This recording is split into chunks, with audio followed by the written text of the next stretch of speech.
Hello, good morning students. आज हम class 10 social science भाग प्रथम स्वर्णिम भारत प्रारंभ से 1206 ईस्वी तक जो चैप्टर था हम उसको आगे कंटिन्यू करेंगे। कल हमने इसके विषय में एक आधारभूत संरचना के बारे में कुछ पढ़ा था, किस प्रकार से कंटिन्यूटली प्रारंभ से लेकर 1206 तक आता था, क्या क्या बदलाव हुए हैं, जो हमारा इतिहास है किन किन काल से होकर वर्तमान तक पहुंचा है। हमने कल पढ़ा था सिंधु घाटी सभ्यता, उसके बाद वैदिक सभ्यता, रामायण महाभारत कालीन सभ्यता, संस्कृति का काल स्वर्णिम काल रहा। फिर हमने उत्तर वैदिक काल पढ़ा। उत्तर वैदिक काल में जो है किस प्रकार से व्यवस्था चेंज हुई और यह आते आते जनपद बना और जनपद से महाजनपदों की और इनका विकास जो है वह होने लगा। आगे जो हमारा है महाजनपद काल। अब महाजनपद काल जो है वह 600 ईसा पूर्व से 325 ईसा पूर्व तक जो है इसका टाइम पीरियड रहा है, इसका जो यह काल है वह रहा है। ठीक है, जिन जिन स्टूडेंट्स को ईसा पूर्व क्या है समझ में नहीं आया है मुझे कमेंट करना है व्हाट्सएप पर। अभी जो समझा रही हूँ वो समझ में नहीं आ रहा है, इंस्टेंट मुझे आपको लिख के पूछना है कि मैम मुझे समझ में नहीं आया। जिसको ईसा पूर्व जो है लिखा हुआ समझ में नहीं आ रहा है मुझे कमेंट करना है आपको अभी। ठीक है, आगे देखो, महाजनपद काल का टाइम पीरियड आपको पता होना चाहिए। आगे हैं 6ठी शताब्दी ईसा पूर्व में उत्तर भारत में अनेक विस्तृत और शक्तिशाली स्वतंत्र राज्यों की स्थापना हुई जिन्हें महाजनपदों की संज्ञा दी गई है, जो कि मैं कल क्लास में बता चुकी थी कि जनपदों से महाजनपदों की और जो है ये बनते जा रहे हैं, इनका विकास हो रहा है, शक्तिशाली बन रहे हैं। ये आपके लिए अगली जो लाइन है वो इम्पोर्टेंट लाइन है। बौद्ध ग्रंथ अंगुत्तर निकाय के अनुसार उस समय 16 महाजनपद विद्यमान थे। अब मैं आपको बता रही हूँ कि महाजनपद काल था, इस ईसा पूर्व से इस ईसा पूर्व था। क्या मुझे पता कैसे चला, कहाँ से मैंने पढ़ा, कहाँ से मुझे जानकारी मिली इसके बारे में कि कोई महाजनपद काल भी रहा था उस समय? तो इसकी जो जानकारी है मुझे बौद्ध ग्रंथ से पता चलती है। बौद्ध ग्रंथ का जो अंगुत्तर निकाय है उसके अनुसार मुझे पता चला है कि उस समय कितने महाजनपद थे, 16 महाजनपद थे। अब यहाँ पर 16 महाजनपदों का नाम दे रखा है, उस नाम के साथ में इनकी राजधानी भी दे रखी है। ठीक है, तो हम इसको कंटिन्यूटली जो 16 जो है उनके नाम को कंटिन्यूटली पढ़ेंगे। ठीक है, पहला जो महाजनपद है काशी, जिसकी राजधानी क्या है, वाराणसी।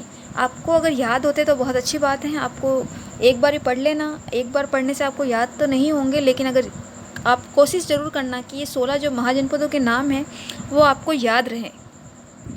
आगे देखो, दूसरा जो महाजनपद है वह है आपका कुरु, जिसकी राजधानी इंद्रप्रस्थ। अगला है अंग, जिसकी राजधानी है चंपा। अगला मगध, जिसकी राजधानी राजगृह या गिरिव्रज है। अगला है आपका वज्जी, जिसकी राजधानी विदेह है और मिथिला। छठा है आपका मल, जिसकी राजधानी है कुशावती या कुशीनारा। अगला है 7वां आपका चेदी, जिसकी है शक्तिमती या सोथिवती। अगला है वत्स, जिसकी राजधानी है कौशाम्बी। अगला है कौशल, जिसकी राजधानी है अयोध्या। बुद्ध काल में 2 भाग, उत्तरी भाग की राजधानी तो थी साकेत, दक्षिणी भाग की राजधानी थी श्रावस्ती। जो कौशल की राजधानी जो है, इसके 2 भाग थे इसकी राजधानी के। जो राजधानी का जो उत्तरी भाग था उसको तो बोला गया साकेत, जो दक्षिणी भाग की राजधानी क्या थी वो श्रावस्ती। ठीक है, अगला है आपका पांचाल।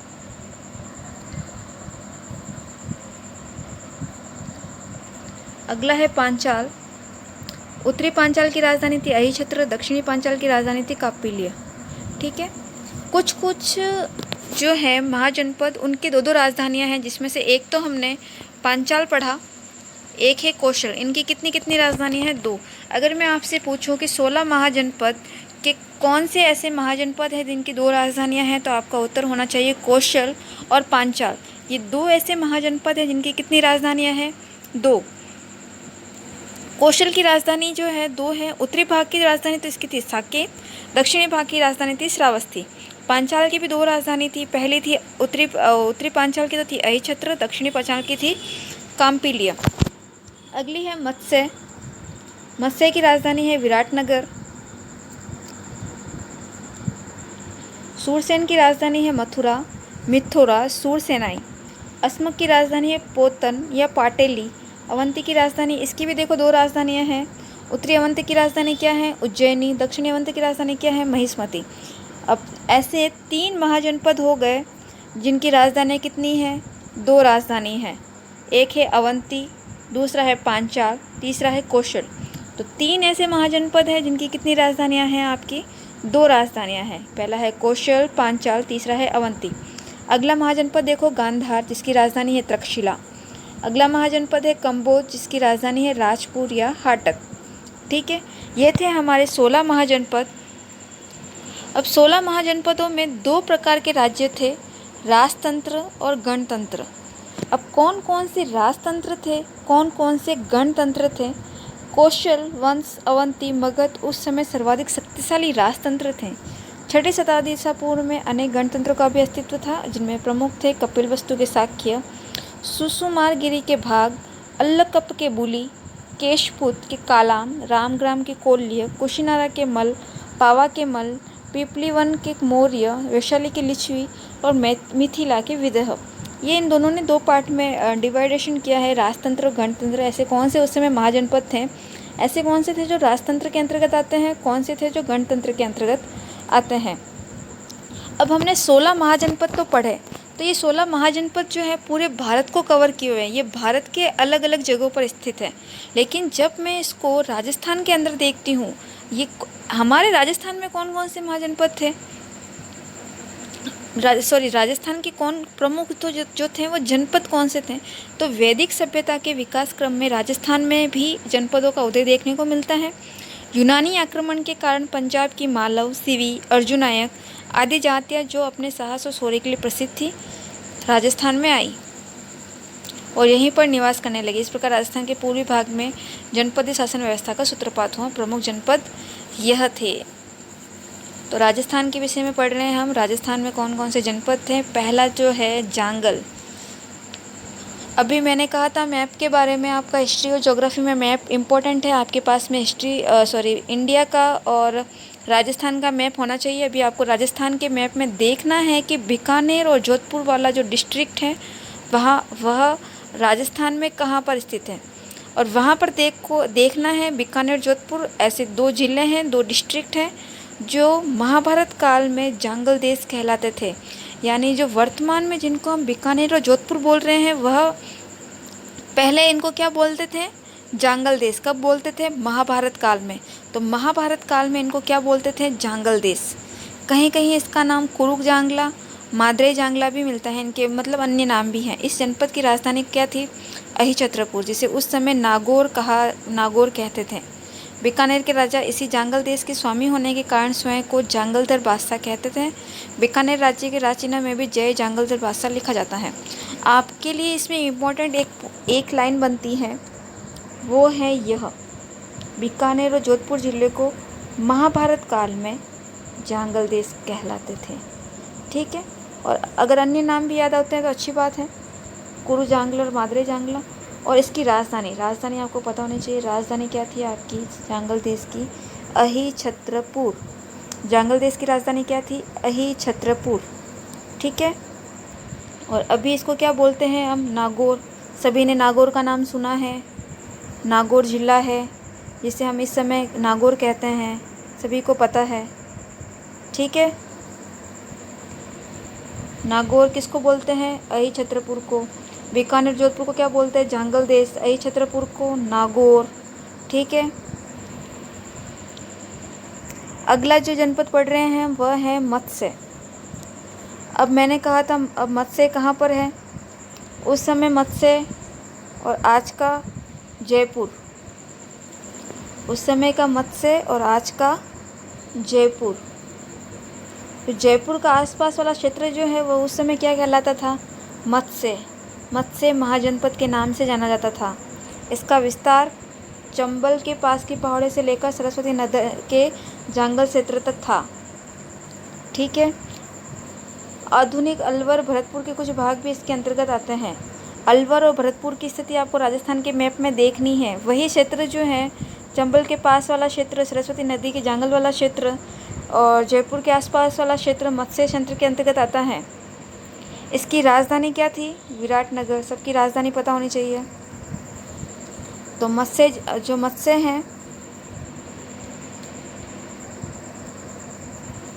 हैं इसकी राजधानी क्या है? विराटनगर, जिसे वर्तमान में क्या बोलते हैं? बेराट। मौर्य शासक बिंदुसार ने से पहले मत्स्य जनपद की स्पष्ट जानकारी का अभाव है। महाभारत में कहा गया है कि सहाज नामक एक राजा ने चेदी तथा मत्स्य दोनों राज्यों पर शासन किया। मत्स्य प्रारंभ में चेदी राज्य का और कालांतर में विशाल मगध साम्राज्य का अंग बन गया।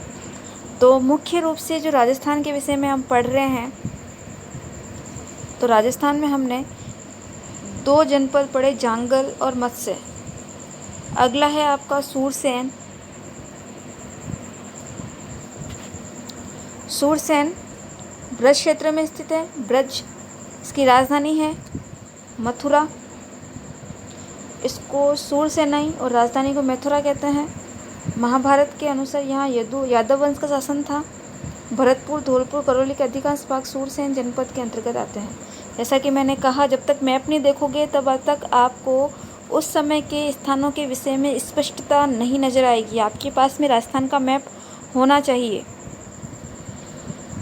अलवर जिले का पूर्वी भाग भी सूरसेन के अंतर्गत आता था। वासुदेव के पुत्र श्री कृष्ण का संबंध इसी जनपद से था। ठीक है। अगला जनपद है आपका सीवी जनपद। इसकी राजधानी शिवपुर। राजा थे सुसीन। 10 अन्य जातियों के साथ 10 राजाओं के युद्ध में पराजित किया था। सीवी के बारे में ये बात कही गई है। सीवी जनपद के बारे में प्राचीन शिवपुर का पहचान वर्तमान पाकिस्तान के सोरकोट नामक स्थान से की जाती है। कालांतर में दक्षिणी पंजाब की सीवी जाति राजस्थान के मेवाड़ क्षेत्र में निवास करने लगी। चित्तौड़ के पास स्थित नगरी इस जनपद की राजधानी थी। मेवाड़ के अनेक स्थानों से सीवियों के सिक्के भी प्राप्त हुए हैं। मंदसौर के पास 5 गुहा लेख प्राप्त हुए हैं, जिनसे सीवी जनपद का प्रसार पश्चिम से लेकर दक्षिणी पूर्व तक होना ज्ञात होता है। देखो, आप जब हिस्ट्री पढ़ते हो तब आपको कुछ जानकारी के लिए कुछ प्रमाण की आवश्यकता, अगर कोई भी चीज़ हमें, जब किसी की चीज़ की जानकारी होती है तब हमको कुछ ना कुछ ऐसे अवशेष या ऐसे कुछ प्रमाण प्राप्त होते हैं जिनके बारे में हम अनुमान लगाते हैं कि उस समय कुछ ऐसा रहा होगा। अगर हम ये सब जनपद पढ़ रहे हैं, महाजनपद पढ़ रहे हैं, तो हमें इनके बारे में कुछ ना कुछ ऐसे अवशेष मिले हैं, और ये अवशेष कुछ गुहा लेख हो सकते हैं, अभिलेख हो सकते हैं। सीवी जनपद की राजधानी क्या है? शिवपुर। तथा इसके राजा जो थे सुसीन ने अन्य जातियों के साथ 10 राजाओं के युद्ध में पराजित किया था। प्राचीन शिव की पहचान वर्तमान पाकिस्तान के सोरकोट नामक स्थान से की जाती है। कालांतर में दक्षिणी पंजाब की यह सीवी जाति राजस्थान के मेवाड़ क्षेत्र में निवास करने लगी। ठीक है, यानी कि राजस्थान में बाद में आई, पहले राजस्थान में नहीं थी, पहले पाकिस्तान की थी। पाकिस्तान के सोरकोट नामक स्थान से की जाती है इसकी। ठीक है, आगे हैं कि चित्तौड़ के पास स्थित नगरी इस जनपद की राजधानी थी। इसकी राजधानी कौन सी थी? नगरी। मेवाड़ के अनेक स्थानों से सीवियों के सिक्के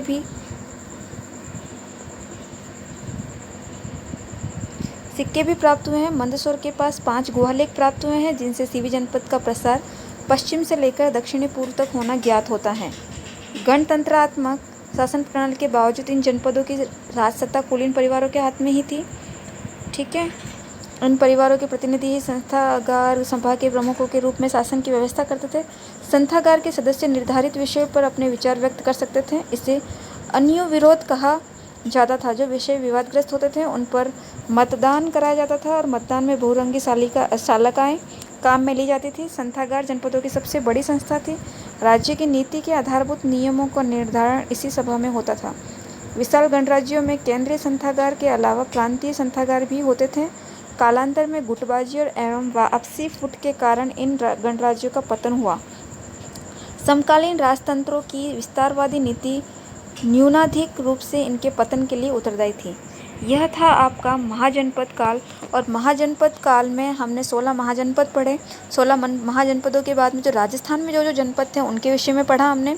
कल की जो क्लास रहेगी हमारी मौर्य वंश की रहेगी। मौर्य वंश के बारे में हम आगे पढ़ना स्टार्ट करेंगे, और यहाँ तक आपको अपने बुक में फिर से पढ़ना है। जो पॉइंट्स मैंने लर्न करने के लिए बोला है उनको लर्न करना है, नोट डाउन करना है। इंपॉर्टेंस जो लाइनें थी जो मैंने लर्न करने के लिए बोली हैं, इनकी राजधानियाँ आपको लर्न होनी चाहिए।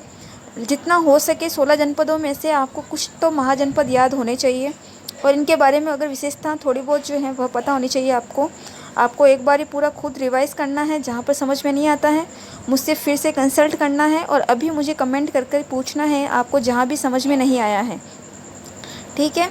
और अभी जो भी समझ में नहीं आ रहा है मैं आपको अभी वापस से बता दूंगी जहाँ भी आपको समझ में नहीं आ रहा है।